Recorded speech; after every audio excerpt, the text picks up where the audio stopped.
고난을 통해 우리를 강하게 만드신다. 고난을 통해 우리를 강하게 만드신다. 그런 제목으로 같이 말씀을 나누도록 하겠습니다.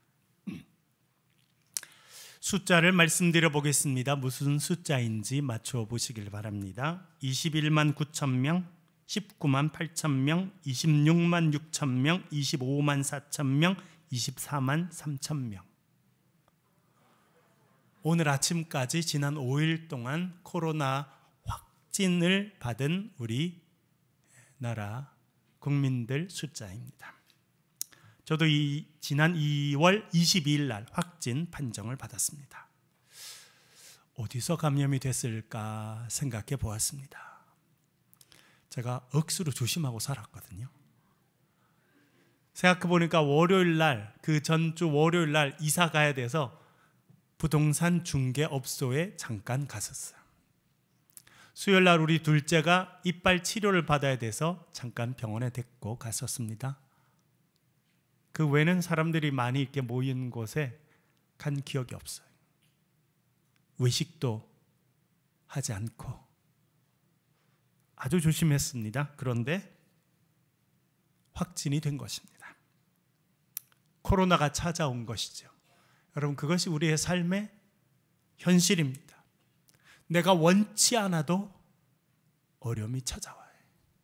내가 원치 않아도 질병이 찾아옵니다. 내가 극도로 조심해도 고난의 시간이 우리의 삶에 찾아오는 것입니다. 오늘도 우리 교인들 가운데 확진 판정을 받고 온라인으로 예배에 참여하는 분들이 계십니다. 우리는 이런 일을 경험하며 많은 생각을 합니다. 왜 나에게 이런 일이 일어났는가? 내가 원치 않는데 왜 내 삶에 시련이 다가오고 고난이 다가오는가 질문할 수밖에 없습니다. 제가 코로나를 겪으면서 하나 깨닫게 된 것이 있습니다. 하나님은 고난을 통해서 우리를 강하게 만들어 주신다는 것입니다. 2월 22일 코로나 확진 판정을 받고 그날 그냥 좀 심한 감기 같은 느낌이었습니다. 그런데 그날 밤부터 몸이 아주 어려워졌어요. 목이 많이 부었습니다. 말을 하기가 어려운 상태가 되었습니다. 밤에 잠이 들었는데 목이 타들어가는 것 같은 그런 어려움을 겪었습니다. 침을 삼킬 수도 없고 물을 마시기도 어려웠습니다. 그런 상황 중에도 새벽에 복음 노트는 해야 돼서 알람을 맞춰놓고 일어났습니다. 제가 그 중에 적었던 일기의 일부를 읽어드리겠습니다. 복음 노트를 하기 위해 맞춰놓은 알람 소리에 일어났다. 물을 입에 넣었는데 삼키는 것이 쉽지 않았다. 목 안이 찢어지는 것과 같은 고통을 느끼며 겨우 물 한 모금을 마실 수 있었다. 그래도 복음 노트는 쉴 수가 없다. 성경을 읽고 묵상하고 복음 노트를 작성했다. 목소리가 나오지 않아서 녹음은 할 수 없었다. 문서로 만들어 리더들에게 보냈다. 아침을 먹어야 했는데 얼마나 힘이 든지 아내가 정성껏 만들어준 5개의 유부초밥을 앞에 두고 힘이 들었다. 물을 한 모금 삼키기도 힘들었다. 유부초밥 하나를 입에 넣고 한참을 씹었는데 삼키는 것이 문제다. 신음을 하듯 밥을 넘겼다. 더 이상 밥을 먹고 싶지 않았다. 입맛이 없어도 살기 위해서 먹어야 한다 하시던 어머님의 말씀이 생각이 났다. 또 하나를 입에 넣고 천천히 씹었다. 눈을 질끈 감고 밥을 억지로 넘겼다. 그렇게 고통 속에서 아침밥을 먹었다. 이제는 약을 먹는 것이 문제다. 아내가 준비해준 약을 먹기 위해서는 많은 물을 삼켜야 했는데 목이 아팠다. 아내가 준비해준 과일 디저트는 먹지 못하고 옆으로 밀어 놓았다. 다시 잠을 청했다. 깊이 잠을 자고 일어나니 아내가 점심을 준비해서 문 앞에 두었다. 내가 좋아하는 돼지고기 양념 볶음이다. 그런데 먹을 수가 없다. 입이 소태처럼 쓰다 하셨던 어른들 말씀이 이런 것인가 처음으로 경험하게 되었다. 내가 너무나 좋아하는 음식을 아내가 정성껏 만들어 주었다. 그런데 먹을 수가 없다. 입맛이 없고 목이 아파서 삼킬 수가 없다. 억지로 밥을 뜨고 고기 볶음을 입에 넣고 씹었다. 그 밥을 삼키기 위해서 몸서리를 쳐야 했다. 그렇게 3숟가락을 먹고는 더 이상 먹을 수가 없었다. 정성껏 준비해 준 아내를 생각해서 더 먹고 싶었지만 먹을 수가 없었다. 제가 이번 코로나를 겪으면서 감사하게 된 것이 있습니다. 그것은 무엇이냐면 인상 쓰지 않고 물을 마시게 됐다는 거예요. 몸을 떨지 않고 밥을 목으로 넘길 수 있었다는 겁니다. 오늘 아침에요, 달걀과 삶은 고구마를 먹었는데요, 목 안으로 쑥 잘 넘어가더라고요. 물을 입속에 넣고 어떻게 삼킬지를 고민하지 않고 물을 삼킬 수 있었던 이것이 얼마나 큰 복이었는지 깨닫게 되었습니다. 지난 금요일 날 저녁에 우리 셀 리더 모임을 하였습니다. 우리 리더 중에 한 분도 저랑 비슷한 증세를 경험하셨던 것 같습니다. 목소리가 안 나오더라는 거예요. 말을 할 수 없더라는 거예요. 그래서 내 입에서, 목에서 소리가 나오는 것이, 말을 할 수 있는 것이 얼마나 큰 복인지 깨닫게 되셨다는 거예요. 그래서 이 하나님 주신 목소리로 하나님 기뻐하시는 일을 해야지, 그렇게 결단하셨다는 겁니다. 여러분, 때때로 원치 않아도 우리의 삶에 질병이 찾아옵니다. 고난이 찾아옵니다. 물을 입에도 넣고도 그것을 어떻게 삼킬까 고민할 수밖에 없는 시간이 찾아올 때가 있습니다. 여러분, 왜 그런 고통의 시간이 찾아오겠습니까? 내가 최선을 다해도 고난이 우리의 삶에 다가올 때가 있습니다. 그것은 하나님께서 우리에게 고난을 허락해 주셨기 때문입니다. 하나님께서 허락하신 고난이라면 믿음으로 잘 이겨나가야 합니다. 그리고 그 고난을 통해서 하나님은 저와 여러분을 더 강하게 만들어 주시기를 원하십니다. 그리고요, 우리가 깨닫지 못했던, 생각지 못했던 놀라운 일들을 깨닫게 됩니다. 제가요, 고민 없이 물을 마신 걸로 인해서 감사한 적이 단 한 번도 없거든요. 근데 이번에는 감사하게 됐어요. 밥을 입에 넣고 고민하지 않고 꿀꺽 삼킬 수 있는 것이 얼마나 감사한 일인지 생각해 보지도 못했습니다. 당연하다고 생각했는데 그것이 당연한 일이 아닐 수 있다는 것을 깨닫게 된 것입니다. 오늘 읽은 본문은 참 이해하기 어려운 본문입니다. 왜냐하면 예수님께서 마귀에게 시험을 당하고 계시기 때문입니다. 왜 예수님께서는 마귀에게 시험을 당하셨을까요? 어떤 고난 당할 만한 일을 예수님께서 하셨던 것일까요? 어떤 일을 하셨어요? 전혀 없습니다. 그럼에도 불구하고 시험이 찾아오는 거예요. 오늘 읽은 본문 바로 앞에 3장이 나옵니다. 3장 후반절을 보면 예수님께서 세례를 받으십니다.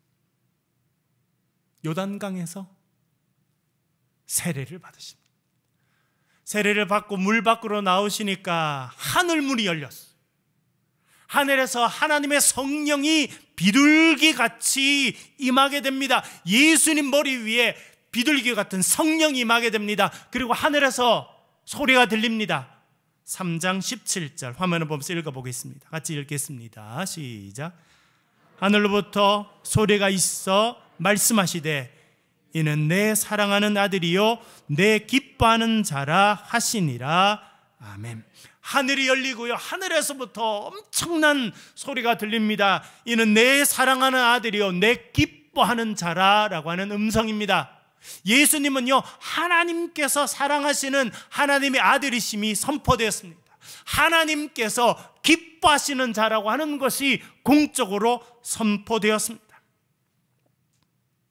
그 예수님께서 마귀의 시험을 받게 되신 거예요. 마귀는 하나님의 사람을 공격합니다. 하나님의 사랑을 받는 자녀를 공격하는 겁니다. 하나님께서 기뻐하시는 사람은 공격하는 거예요. 여러분, 마귀가 자기 편을 공격하겠습니까? 안 해요. 하나님의 사람은 공격하는 거예요. 하나님의 사랑을 받고 하나님의 기뻐하심을 받는 그 사람들이 공격의 대상이라는 겁니다. 이렇게 세례를 받으신 후에 예수님께서 하신 일이 있습니다. 마태복음 4장 2절 3절 전반절 화면을 보면서 읽어보겠습니다. 같이 읽겠습니다. 시작. 40일을 밤낮으로 금식하신 후에 줄이신지라 시험하는 자가 예수께 나와서 이르되 아멘. 예수님께서 세례 받으셨어요. 하나님의 인정을 받으셨습니다. 내 기뻐하는 자라 인정을 받으셨습니다. 그 후에 하신 일이 뭡니까? 40일 금식하셨어요. 하나님 맡기신 이 세상에서의 공적인 사역을 시작하기 전에 예수님 40일 밤낮으로 금식하시며 기도하셨다라고 말씀합니다. 여러분, 40일 금식해 보셨습니까? 저는 못 해봤어요. 저는 3일은 해봤습니다. 그리고 사순절 기간 40일 동안 아침 금식은 해보았습니다만 40일 연달아 금식은 해본 적이 없습니다. 그런데 예수님 40일 금식하셨어요. 여러분, 예수님은 온전한 하나님이시지만 또한 온전한 인간이십니다. 그래서 우리 인간인 우리가 경험하는 아픔과 배고픔과 고통을 다 느끼시는 분이에요. 40일 금식하신 후에 예수님 엄청 힘드셨어요. 그 어려운 일을 하신 거예요. 여러분, 40일 금식을 마치시면 어떤 일이 있으면 좋아요? 여러분, 어떤 일이 있기를 기대합니까? 하늘 문이 쫙 다시 열리고 하늘에서 박수 소리가 들리고요. 그렇죠?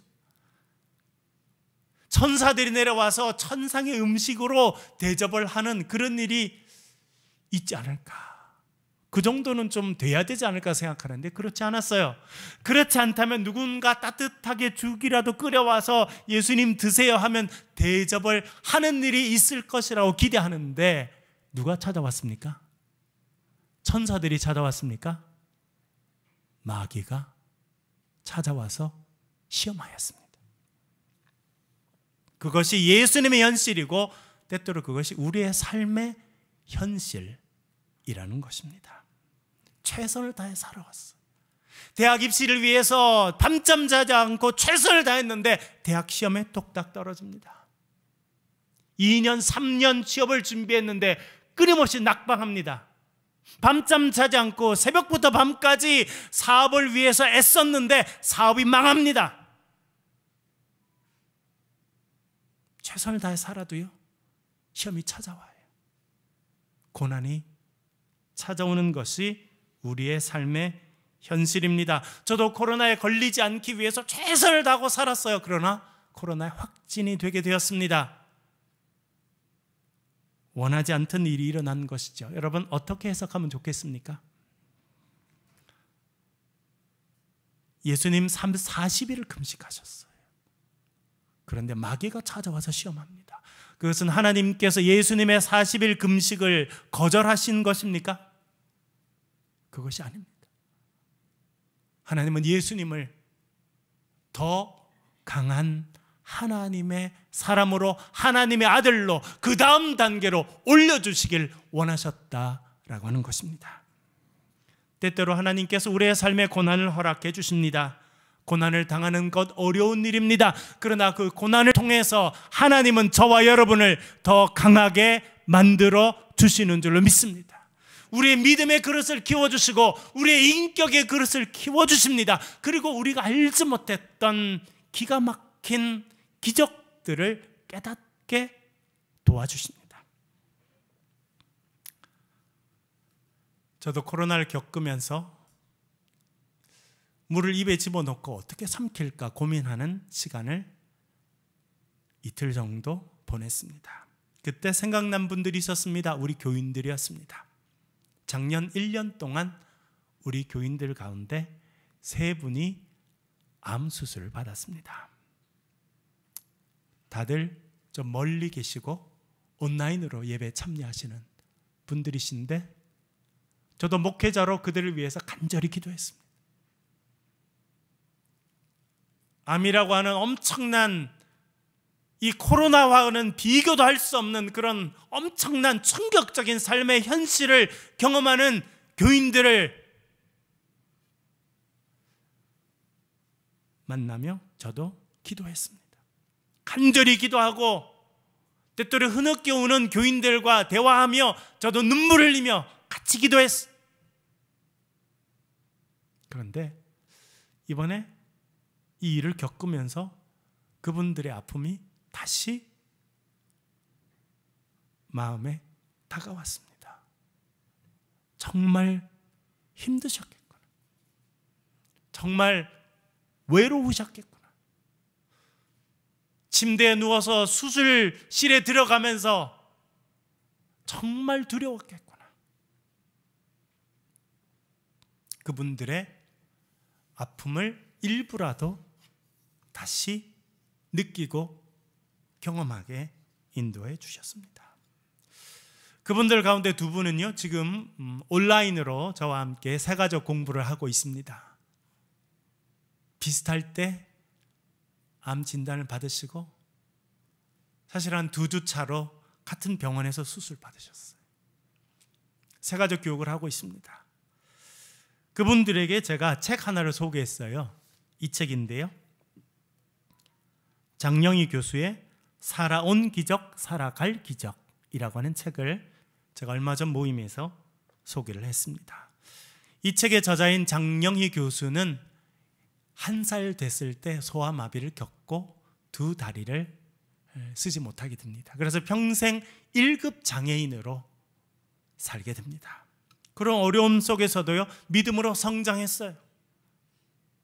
장애가 있는 이 여학생을 받아주는 대학이 그다에 없었는데 캐톨릭 학교에 있는 서강대에서 선교사님, 그 신부님이 시험을 칠 수 있는 기회를 주셔서 서강대 영문과에 입학합니다.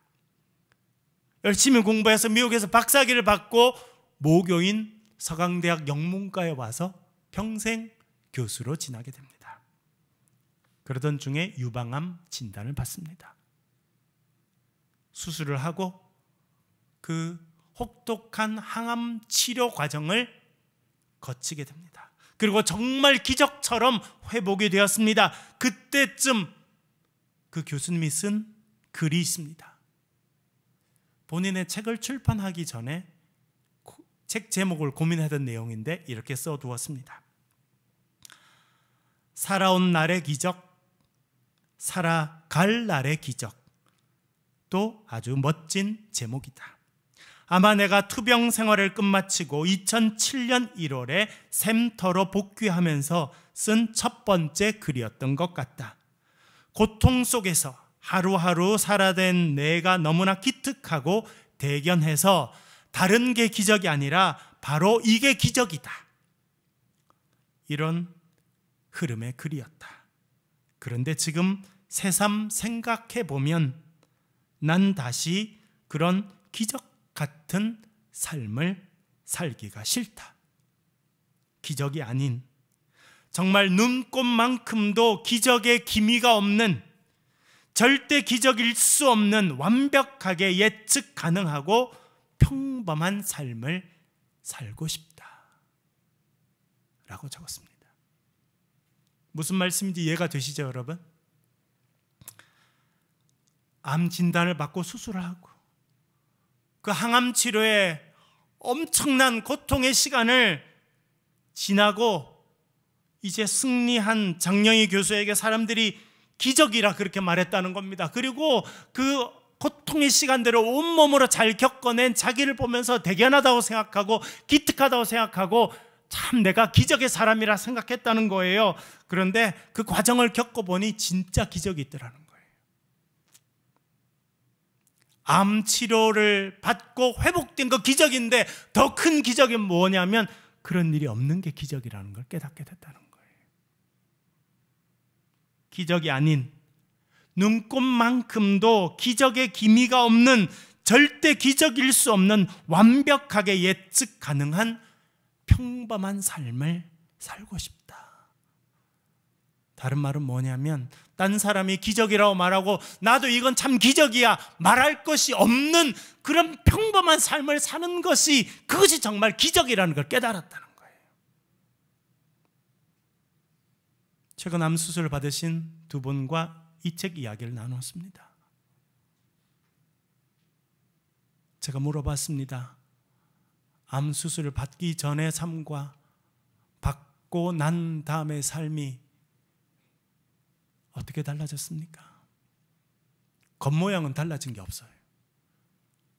암 수술을 하고 나도 아침에 일어나야 되고 애 밥을 먹여서 챙겨서 학교를 보내야 되고 애가 갔다 오면 간식을 챙겨주고 학원에 보내야 되고 또 저녁밥을 해야 되고 빨래를 해야 되고 다람쥐 쳇바퀴 돌아가는 그런 삶을 또 살아가는 게 그대로 또 반복이에요. 근데 뭐가 달라졌어요? 이 너무나 평범한 이 삶이 하나님의 은혜고 선물이고 기적이라는 것을 깨닫게 된 거예요. 똑같은 모습입니다. 겉모습은 똑같아요. 그러나요, 삶의 의미가 달라졌어요. 오늘 저와 여러분이 예배 드리고 있습니다. 평소에 똑같이 예배 드리지만 저는 느낌이 완전히 다릅니다. 왜 그래요? 이 자체가 하나님의 기적이고 하나님의 은혜이기 때문에 그렇습니다. 여러분, 많은 분들이 오늘도 기적을 살고 있어요. 여러분, 오늘만 해도 23만 명 이상의 분들이 확진을 받으셨다는 거잖아요. 여러분, 코로나 안 걸리셨죠? 기적이에요. 또 코로나를 겪으신 분이 계시죠? 저를 포함해서. 하나님의 은혜예요. 말씀드린 것처럼 저는요, 물을 입에 집어넣고 그것을 삼킬까 말까 고민한 적이 한 번도 없었거든요. 이것을 삼킬까 안 그러면 뱉을까 고민한 적이 한 번도 없이 그냥 물을 마셨는데, 그렇게 살 수 있는 것이 하나님의 은혜라고 하는 것을 깊이 깨닫게 된 것입니다.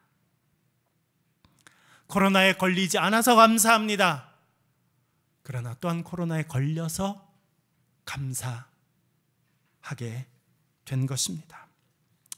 이번 코로나를 겪으면서 하나님께서 저를 더 강하게 만들어주신다는 걸 깨닫게 됐습니다. 그리고 말을 할 수 없는 그런 상황에서 하나님께 기도했어요. 하나님, 이번 기회를 통해서 저를 더 강하게 만들어주시니 감사합니다.